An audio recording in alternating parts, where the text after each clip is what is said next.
warahmatullahi wabarakatuh, and a very good morning I wish to all of you. Before we start, we are going to introduce ourselves to get to know each other. My name is Nabila Christina. My name is Nuruzuri Christina. And my name is Nadia Patricia.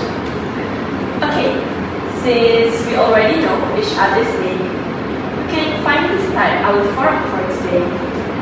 So, the topic for today's forum is language preservation and cultural identity in a globalized world. Can you please explain more about this? Sure, Zuri. Language preservation and cultural identity in a globalized world refers to the effort to keep and protect our local language and cultural identity in this modern era. Nowadays, people are starting to forget about their local language. It is because some of them are having a mindset that people who are using dialect are considered as outdated and old-fashioned. That is very concerning because dialect is the thing that keeps the culture alive. I completely agree with you, Nabila.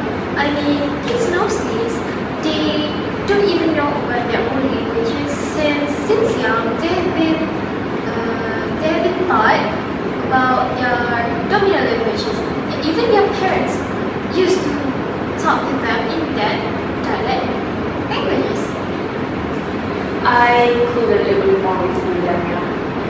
Language is something that fosters the sense of belonging in one culture, since language is passed down through the generations. Can you give me an example about our own dialect? Sure, Zuri. So, in Malaysia, we have plenty of dialects since each state have their own way of speaking Malay language. For example, there is Pahang's dialect, Kelantan's dialect, Kedah dialect, and many more. So, if you delve into this dialect, you can understand the beauty of the diversity in Malay language. Wow, that's so interesting, Nabila. I'm so sorry for interrupting, but I have one question for you, Nabila. Go on, Dania. How does thinking a dialect is uncool and old change how different ages use it? Thank you for the question, Dania. As for younger generations, they might view using dialect as something that counted as you are living in a cage. They will avoid to use any dialect because they are afraid that they will be judged by other people. While middle generation are balancing the use of dialect and formal language according to the situation. For example, when they are in their working place, they will use their formal way of talking with their colleague to be professional. But when they are with their family, they will directly switch their way of talking to their dialect because they still value their culture. Lastly, older generations are the ones that keep the language alive. It is because they have a strong attachment to the dialect, especially when they appreciate the history about their cultural identity. Wow, that is such a good explanation, Nabila. Thank you for answering. No problem, Dania. Nabila, can you please tell me more about this? Sure, Zuri. Each language offers unique perspective and ways of thinking. It also reflects about the value of the people that speak it. For example, Japanese has their own way of speaking that manage to show the politeness in many ways. Did you know that they even express their anger in a good manner? Really? Yes! And this is what I meant by language reflects about the good value of the speaker. Japanese also have their own dialect. They speak with it according to the area that they live in.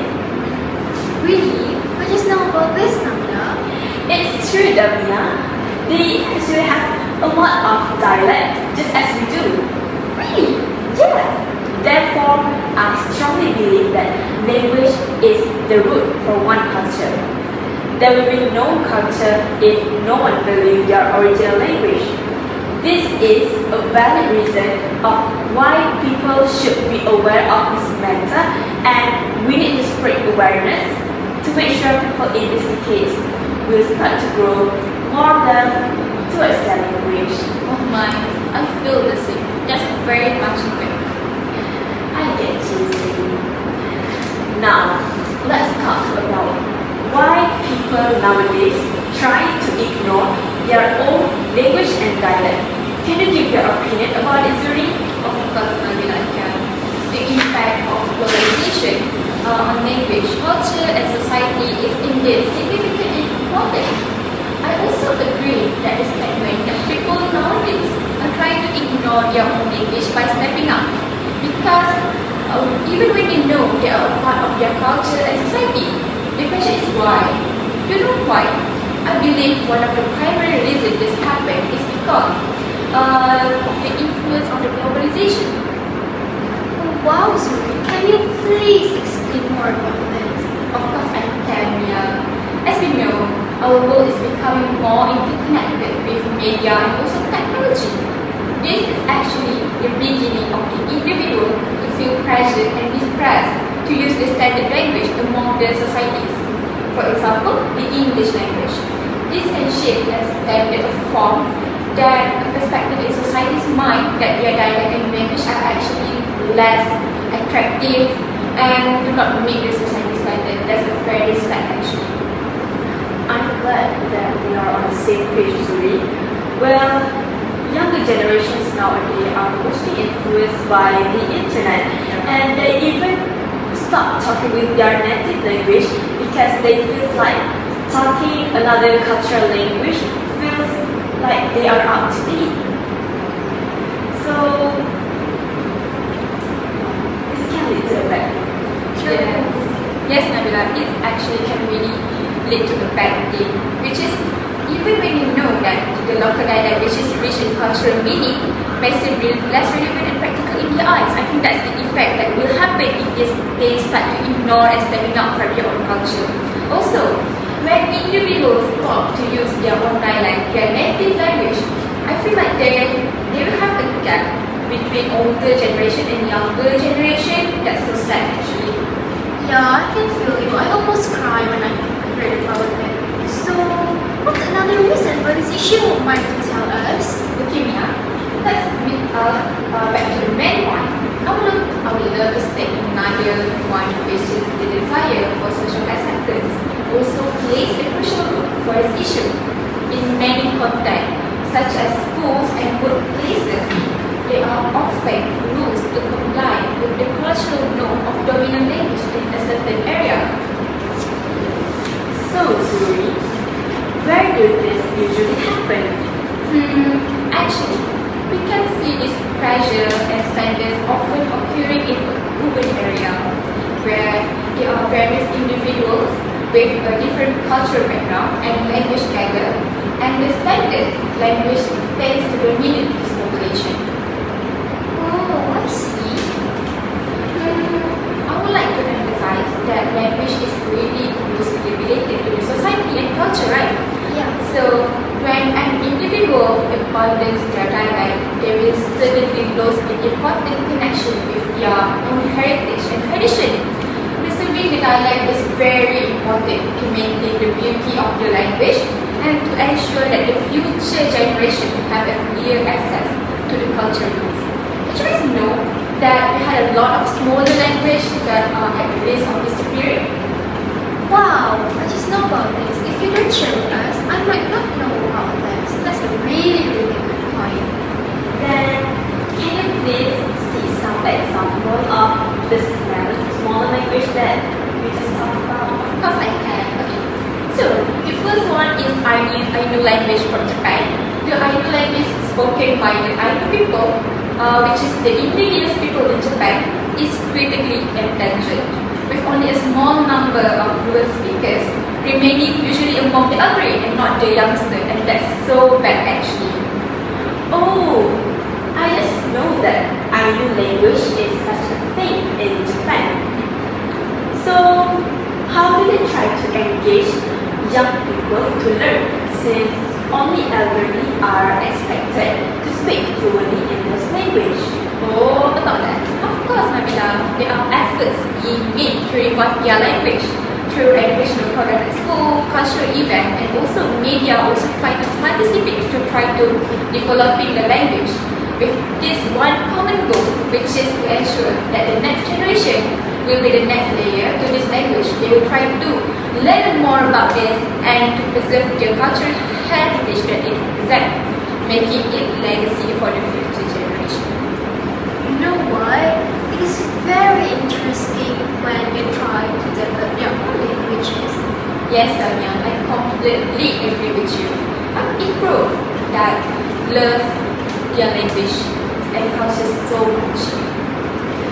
Zuri, I would love to know another language that are also at the risk of disappearing. Can you help me with that? Nabila, of course I can help you with that. So, I actually interested to tell you guys about this one language, which is Cornish from United Kingdom. I really love the background history of this language. Wow, this sounds nice already. Please tell us. Okay, so Mia, I know you are excited, but wait. Okay, so Cornish is a language, a Celtic language actually, spoken in Cornwall, England. It can be really extinct in 18th or 19th century in England. However, some people still talk in Cornish language between their family and friends. So, what is the status now? Okay, so the status now is the UK government acknowledged that Cornish people as national minority in 2014. The language is recognized by the European Charter for Minority Language. So today, an estimated about 300 people speak Cornish. Even not that much, but this actually shows that the support and the love to their language and culture. So that was such a very good of them to do that. Oh, that is such a good improvement actually. Yeah. So, does anyone know how to keep language and culture strong in a big connected world? Do you have any opinion on this, Damya? I do, Nabila. Please explain to us if you don't mind. Gladly, Zuri. Globalization not only connects us, but it also brings challenges. Do you know that? It's about integrating culture and languages. But when people move abroad or international business came in, local languages and culture often fade. People focus more on English or another global languages, and our languages start to be forgotten. It's sad, isn't it? So, what you are trying to say is learning a global language like English or any other language can actually push aside another language? Yeah, you work closely with young people, right? Yeah. So, how does globalization affect that? Good questions, Nabila. I see students influenced by globalizations every day. They want to speak English and follow global trends maybe, but that thing isn't bad at all. Also, by that, there is still a risk. And people lose their pride in their language and culture, they might lose their own identity. Many youngsters in Malaysia can speak fluently in Malay because they focus so much more on English and maybe another languages too. Globalizations can be exciting, but it can pull people away from their roots. I couldn't agree more with you, Mia. But actually, what can we do to keep our cultural identity strong? I think young people need to see their value in their own culture. We should encourage them to read their languages, watch local films, and connect with their heritage. It's not just about Hollywood or Western media. Schools can play a role too, by maybe holding a cultural activities like traditional dance, for such as sabin, and storytelling sessions. Learning about how culture is great, but if we don't celebrate our own, we might lose it. Well, you could be right, yeah. But isn't learning English or another global language essential for success today? Can we really balance this with preserving our own language? I see your point, Amina. I agree that English is such an important thing for professional growth, but another language is just a skill, not our identity. So that means learning another language doesn't mean we have to abandon our own. Oh, I completely agree with you, Dania. Same here. But what exactly should we do? Well, we should encourage bilingualism in a way that when you put languages, it's not only school rules, but it is also parents, local leaders, and communities who should remind young people to value their heritage. How can we do that, yeah? By promoting bilingualisms that celebrates what languages equally. We can keep our culture and identity strong this way. Don't Wow. you think so? Great point. Anything else to add? Yes, sure. For me, education is the key. If we build cultural pride into learning, students technically will value their languages more. They will grow proud of their own roots, even in a globalized world. Is there any point? But yeah, I'm dying to know about it. I will tell you more, no worries. There's also another way to preserve our own culture and language. Do you know that? Really? What is it? Mind to share with us, Dania? No, I'll pass. It is a biggest secret. Hey, you can't do that. I'm just playing around. I'm sorry. Now, please tell us, Dania. Well, the most simplest way is by teaching the youngsters about our language and traditions. When the children are taught early about their cultural heritage, they grow up wanting to keep it alive. Wow, I completely agree with you. That's such a good point, Damia. I have never thought of that. Me as well. What else can we do? I think there's something else. Let me think of it first. I have an idea. Maybe by sharing our culture and language online. What do you think? I don't get it. Why do we have to do that? It is not as simple as it may seem. I do get the point of now, but personally, I think by doing that, we can reach a global audience. And how exactly are we going to do that? It is very simple, sorry. We can do it by writing stories, or maybe if you want to be more creative, we can create a music in our own language. This way, our culture is exposed to many people who may not know about us. Indirectly, it's allowing them to learn and appreciate our unique heritage. Oh, now I get what you mean, Mia. This has given us a lot to think about. Thank you. You're welcome, Nabila. Actually, there's still more ways of preserving language and culture. I can share with you guys. Please tell us. I will let you know. Me too. Alright, since the factor of disappearance of language and culture mostly focus on younger generations, I think the most effective way to overcome this is by joining a cultural club. Oh wow, why do you think so, Damina? I have Yeah. never thought of that. True. Me too.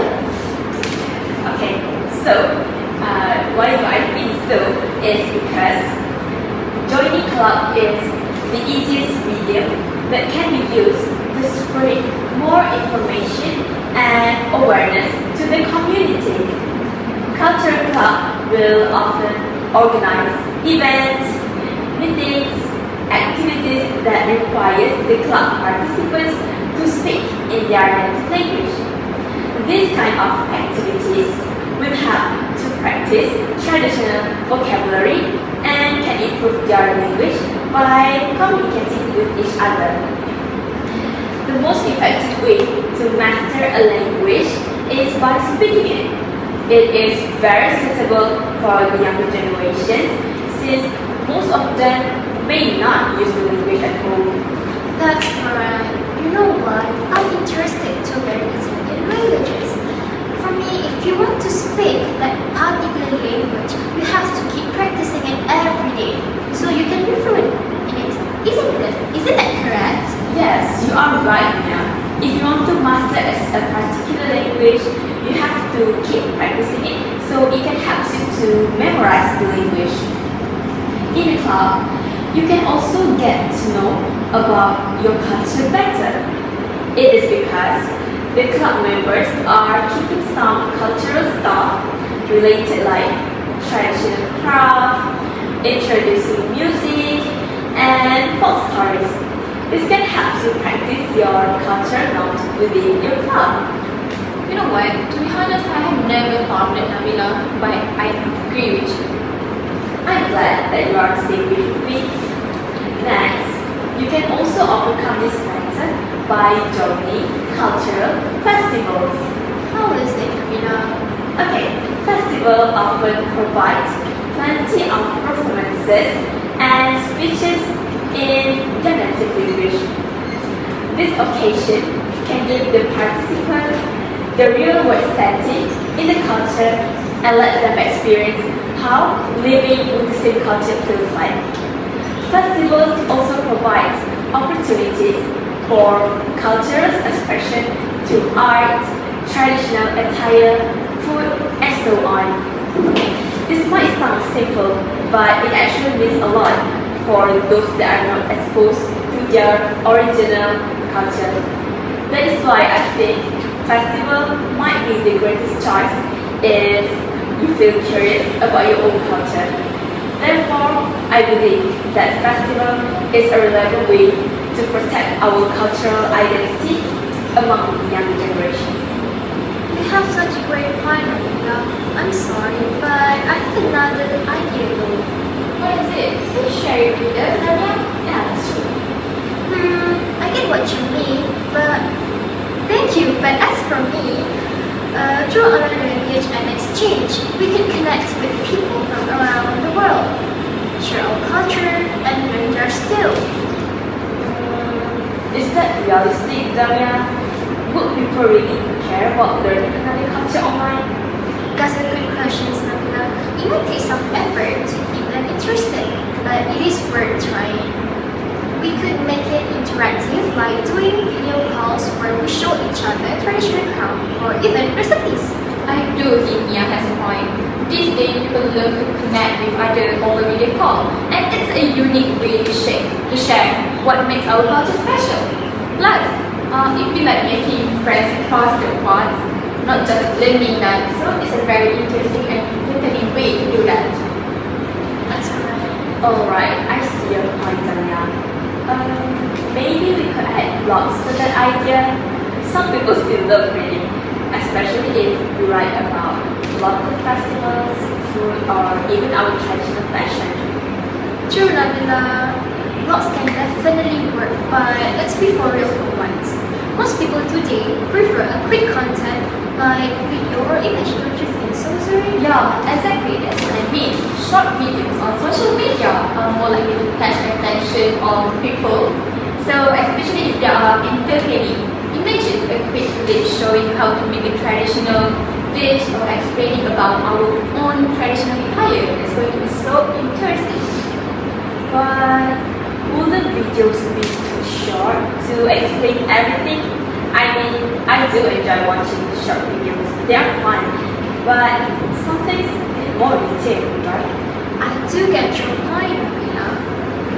Maybe a combination would work the best. Start with a short video and catchy video to grab the attention. Then link it to the blog for those who want to dive deeper. Yes. What if we mix sound behind the scene? I think that's going to catch the people's attention. Like, then we can get the material for traditional craft, traditional attire, and also our traditional food. Make it more relatable and show the work behind the culture.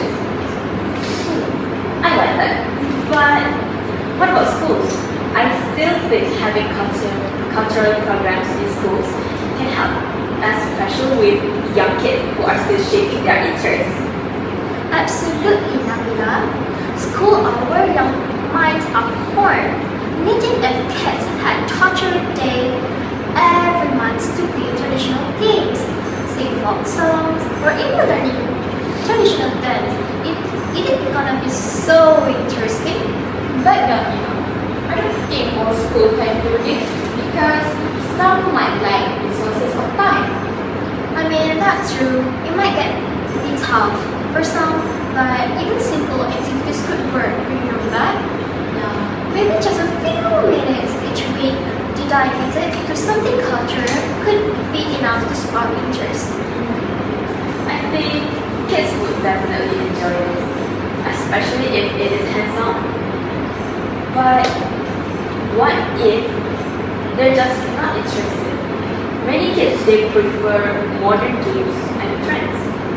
You are right, Nabila. It could be challenging, but if you make it interactive and allow them to participate, like maybe letting them try on traditional attire or make simple craft, they might actually enjoy it. Wow, exactly what I am thinking. Kids love primary beauty and festival also a great option too. I just like what Nadia had mentioned earlier. They create a living environment where everyone can experience the culture firsthand. Yes, festivals let people see the culture in action, not just in theory. They could experience food, art, and language at once. But when I have a second thought, I personally think that organizing regular festivals would be a bit difficult. Don't you think so? Yeah, I think so. Festival daily, but even attending 1 or 2 a year can leave a strong impression on people. Plus, it's not only fun, it is a way to share our heritage on a larger scale. Yes, that's such a good point, yeah. And festival also give us a chance to share other part of our culture, like traditional music or dance, such as drumming, for example. These things aren't just entertainment. They tell us the stories behind all of this culture. Yeah, I agree. We could encourage people to dress in traditional clothes at this festival, making it a whole experience. It might seem simple, but it actually has a huge impact on keeping our culture alive. You are right, Nabila. And even having a booth where people can learn a few words or phrases in our language would be fun too. It could be like a mini language class for anyone that interested. Wow, that's a cute idea, Mia. Learning a few words actually can help people feel connected, and also they might even remember it better. Yes, and it is a way to show pride in our language. Each word has meaning and history behind it. People might realize that too. Exactly. So to wrap it up, we need a mix of approaches. Maybe some online, some through school, or some global event like festivals. Agreed. We need different ways for everyone to get involved, especially the younger generation who might not see the importance right away. Yes, you are right. And maybe by reaching them from different angles, they will start to appreciate our culture more and make it part of their life. You mean English, right? Yeah, I'm so sorry. It's fine. I think we have covered a lot of grounds. Thanks everyone. This gave me so many ideas. Same here, Dana. I'm glad we talked it out. This discussion really helped me to see things from different perspectives. Besides, we have learned today how important it is to keep our language and culture alive. Each language is special and helps us remember who we are and where we come from. That's correct, Nabila. So, mind if we keep sharing and learning about our culture to make our world more colorful and entertaining. That is true, Zurich. This has given us a lot to think about. Thank you for sharing that part of this, Damia. So, I think we can all agree that the disappearance of language And cultural is not something that can be taken lightly. We need to keep spreading awareness about how language can strengthen one culture, especially in work that is moving towards modernity. Keeping the language alive can be the person should remember where the original culture. And without realizing it, we can keep the world in peace with variety of beautiful cultures. I think that's all for today. Let's wrap up our forum session. Thank you so much and have a nice day. Thank you.